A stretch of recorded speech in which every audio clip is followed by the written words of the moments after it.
వారు పట్టుదల గలవారు. ఒక్కసారి విఫలమైతే వదిలిపెట్టరు. వారు పరిస్థితులకు అనుగుణంగా మారగలరు. తుఫాన్లలోనూ, ప్రశాంతమైన నీటిలోనూ ఎలా ప్రయాణించాలో వారికి బాగా తెలుసు.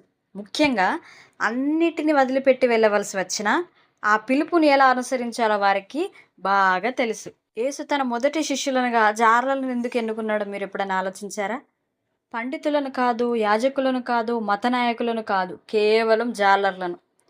చేపల వాసనతో ఉండే మనుషులు, రాత్రంతా కష్టపడి పనిచేసేవారు. ఎందుకంటే యేసు అర్హతలు చూడలేదు, ఆయన అందుబాటులో ఉన్న హృదయాలను చూశారు. ఒక్కసారి ఆలోచించండి.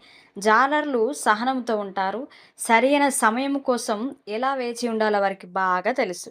వారు పట్టుదల గలవారు. ఒక్కసారి విఫలమైతే వదిలిపెట్టరు. వారు పరిస్థితులకు అనుకూలంగా మారగలరు. తుఫాన్లలోనూ, ప్రశాంతమైన నీటిలోనూ ఎలా ప్రయాణించాలో వారికి బాగా తెలుసు. ముఖ్యంగా అన్నిటిని వదిలిపెట్టి వెళ్ళవలసి వచ్చినా, ఆ పిలుపులు ఎలా అనుసరించాలో వారికి బాగా తెలుసు. యేసు వారిని సంపూర్ణులుగా ఉన్నందుకు పిలవలేదు గానీ, సిద్ధంగా ఉన్నందుకు పిలిచాడు. వారు తమ వలలను వదిలేయడానికి సిద్ధంగా ఉన్నారు. పడవ నుంచి బయటికి రావడానికి సిద్ధంగా ఉన్నారు. తెలియని దారిలో ఆయనను నమ్మడానికి కూడా వారు సిద్ధంగా ఉన్నారు. ఇక్కడ ఒక ఆసక్తికరమైన విషయం ఉంది. ఆయన వారిని చేపలు పట్టడానికి మాత్రమే పిలవలేదు గానీ, మనుషులను పట్టడానికి పిలిచారు. ఇప్పుడు మీ అందరికి ఒక ప్రశ్న. మీరు దేవునికి అవును అని చెప్పే ముందు సరైన సమయం కోసం, సరైన నైపుణ్యాల కోసం, లేక సరైన ప్రణాళికల కోసం ఎదురు చూస్తున్నారా? ఎందుకంటే ఇక్కడ ఉన్న సత్యం ఏంటంటే, యేసుకు మీ పరిపూర్ణత అవసరం లేదు. ఆయనకు మీ విధేయత కావాలి. ఆయనకు మీ సంక్షిప్తం అవసరం లేదు. ఆయనకు మీ సమర్పణ కావాలి. ఆ జాలర్లలానే మీరు సిద్ధంగా ఉండాల్సిన అవసరం లేదు. మీరు కేవలం ఆయనను అనుసరించడానికి ఇష్టపడితే చాలు. ఎందుకంటే యేసు పిలిచినప్పుడు ఆయన కేవలం మీ ఉద్యోగాన్ని మార్చడు. ఆయన మీ ఉద్దేశాలను మారుస్తాడు. మరి దేనికోసం ఎదురు చూస్తున్నారు? మీ వలలను వదిలేయండి. పడవలో నుంచి బయటకు అడుగు పెట్టండి. ఆయనను అనుసరించండి.